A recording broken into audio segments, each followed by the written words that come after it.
balik lagi sama aku Luciana dari Lucilin. Welcome back to my channel. Kalau kalian baru di channel aku, welcome to my channel. Aku Chinese Indonesian American yang besar di Amerika, biarpun aku lahir di Indonesia. Tahun lalu aku ada bikin video tentang proses mencari apartemen di Amerika, tepatnya di daerah San Francisco Bay Area, di pinggiran kota San Francisco. Dan di video ini kali akhirnya aku mau kasih tahu kalian gimana proses membeli rumah di Amerika.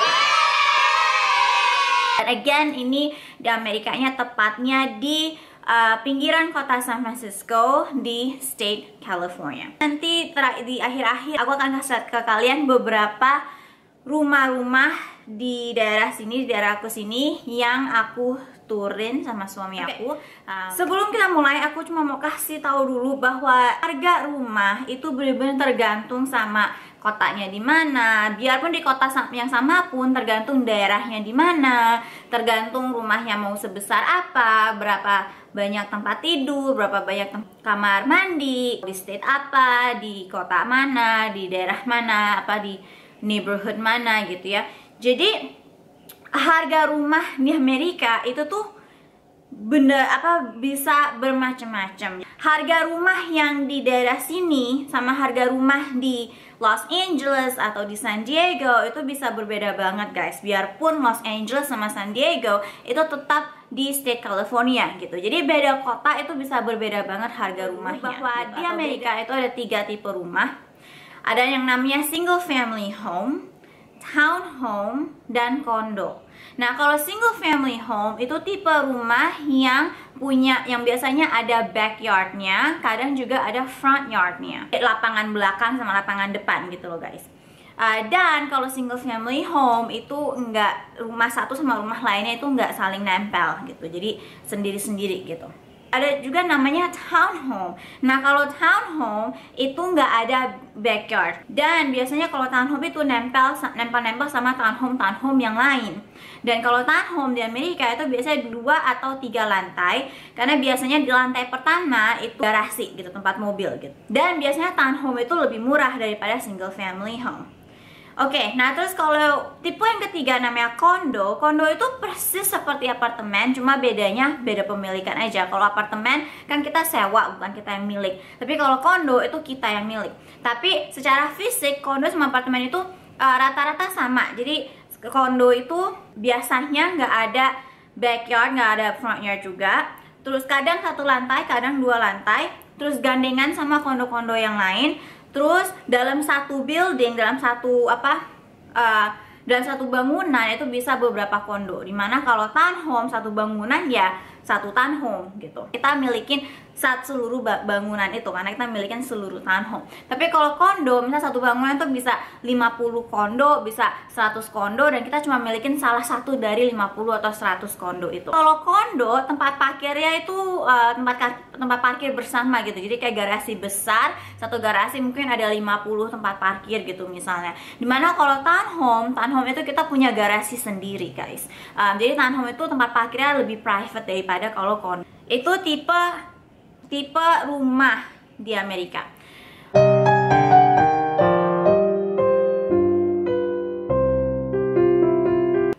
Step pertama, aku terus tawar-menawar. Nah, ini tawar-menawar di San Francisco Bay Area, di daerah aku sini, ini beda banget sama di daerah-daerah lainnya. Kalau di Illinois, di state Illinois, itu kita sebagai pembeli, kita bisa menawar harga sama penjual. Dan jadi misalnya harga cantum untuk sebuah rumah itu misalnya $300.000, itu kita bisa tawar misalnya $250.000 atau lebih rendah lagi gitu. Tapi kalau di sini di San Francisco Bay Area sini, tepatnya di selatannya Bay Area sini, kita bukannya nawar lagi guys, kita ngebid. Jadi kayak lelang gitu loh guys. Jadi misalnya harga cantumnya itu 1,5 M US dollar, orang tuh biasanya tuh orang yang mau beli rumah itu biasanya ngebid di atas itu gitu. Jadi bisa ngebid di atas 1,5 M, dan rumah itu biasanya terjual sekitar 1,6 M USD sampai 1,8 M USD. Ya, jadi itu beda banget dan itu aku lumayan kaget banget waktu mulai nyari rumah di sini. Oke. Terus, kalau kalian pernah dengar bahwa orang di Amerika beli rumah itu dengan cara nyicil, itu benar banget. Jadi, kalau misalnya kita sudah tawar-menawar atau ngebid sama si penjual, terus kita sudah ada kesepakatan sama penjual, kita akan beli rumahnya ini dengan harga berapa, itu terus kita mesti kasih 20% down payment, 20% DP gitu. Dari 20% dari harga jual gitu ya. Misalnya harga cantum rumahnya 1,5 M USD, terus kita sepakatan sama pembelinya kita akan beli untuk 1,6 USD, itu 20% dari 1,6 M-nya itu kita bayar di awal jadi DP. Terus sisanya 80%-nya itu kita mesti pinjem dari bank. Pinjaman dari bank itu pakai interest itu apa ya? Pakai bunga, dan kita mesti bayar balik per bulan selama 30 tahun. Nah, tapi ini bukan berarti kita mesti tinggal di rumah itu selama 30 tahun, guys. Kalau misalnya kita beli rumah itu, terus 5 tahun lagi kita mau pindah ke rumah yang lain, itu ya kita masih bisa gitu. Karena sisa uang pinjaman dari bank itu yang kita belum selesai bayar, itu kita transfer ke pembeli selanjutnya, pembeli rumah itu yang selanjutnya gitu, guys. Terus nanti pembeli rumah yang selanjutnya ya itu mereka mesti minjem dari banknya dia sendiri untuk bayar balik sisa mortgage-nya gitu. Nama cicilan itu nama pinjamannya itu mortgage, oke? Kalau credit score kita bagus, itu kita bisa dapat pinjaman dari bank dengan interest rate, dengan rate bunga yang bagus. Biasanya kalau interest rate yang 3% itu udah termasuk bagus, dan kalau bisa lebih rendah dari 3% itu lebih bagus lagi gitu. Nah, gimana caranya supaya credit score kita bagus? Credit score kita akan bagus kalau kita sudah punya hutang sebelumnya dan kita bayar hutang itu on time, nggak pernah telat atau jarang banget telat gitu, guys. Makanya di Amerika itu banyak orang yang pakai credit card, kartu kredit, karena kalau pakai kartu kredit itu kita berarti pernah ada history, ada sejarah bahwa kita pernah hutang, dan kalau kita bahkan kartu kredit itu kita mesti bayar bulanan. Nah, kalau kita hampir nggak pernah telat bayar kartu kredit kita bulanan, itu credit score kita biasanya naik terus gitu, guys. Terus appraisal value. Jadi nih, sesudah kita sama si penjual rumah sepakat dengan harga rumah itu, kita akan beli harga rumah itu berapa, ada yang namanya appraisal value.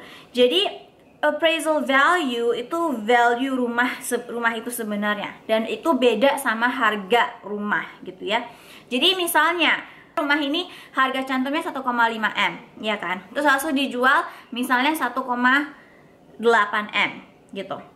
Nah, value rumahnya itu bisa aja 1,6 M atau 1,7 M, atau value rumahnya bisa justru lebih rendah lagi, 1,4 M gitu. Jadi value-nya rumah itu beda sama harga rumah.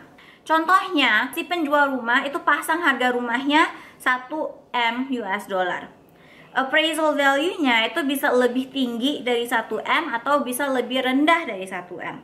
Nah, kalau misalnya aku sebagai pembeli rumah itu, aku sepakat sama penjual bahwa aku akan beli rumah itu dengan harga 1,2 M. Nah, terus kalau misalnya appraisal value-nya ternyata itu cuma 1,1 M, berarti kan ada sisanya 100.000 dolar itu kan.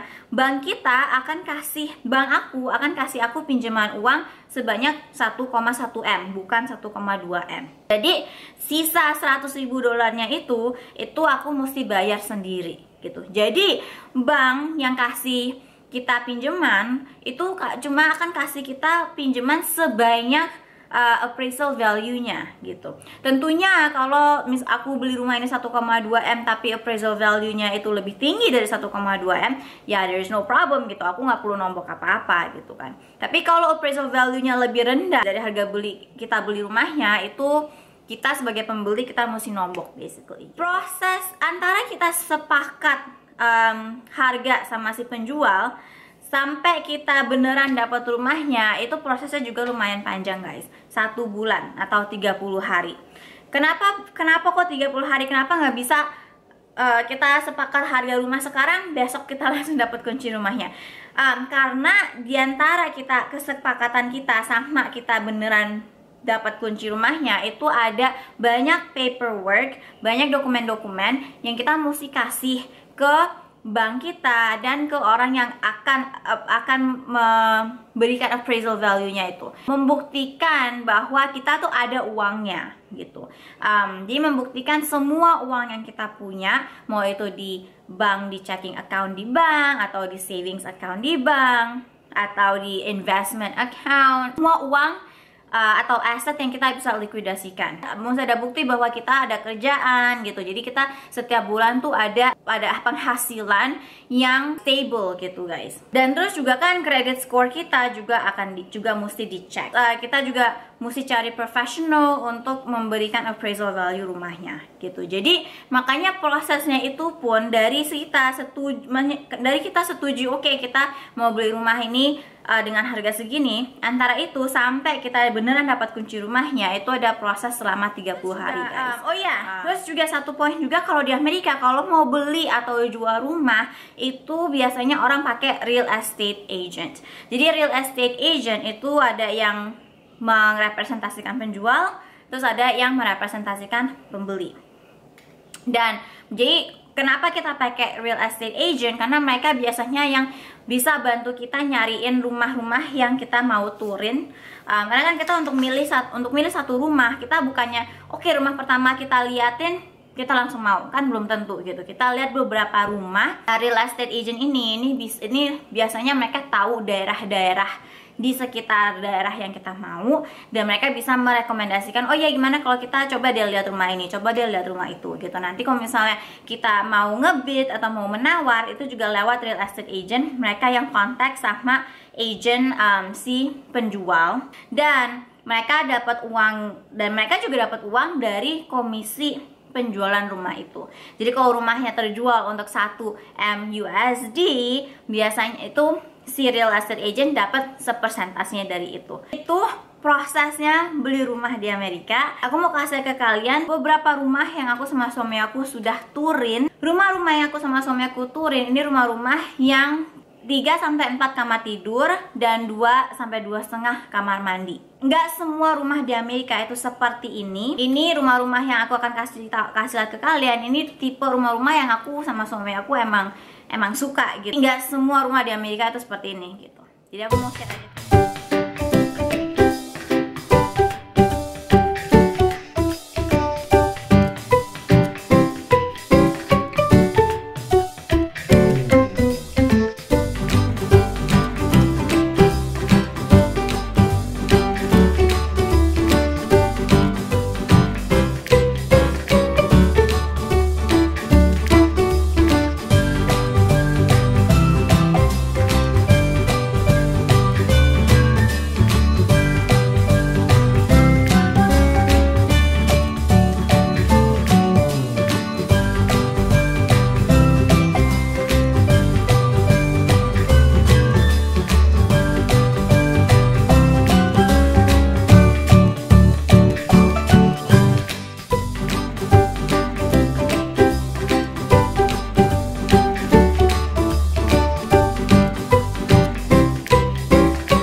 guys for watching. Check out videoku yang lain. I'll talk to you guys in the next video. Bye guys.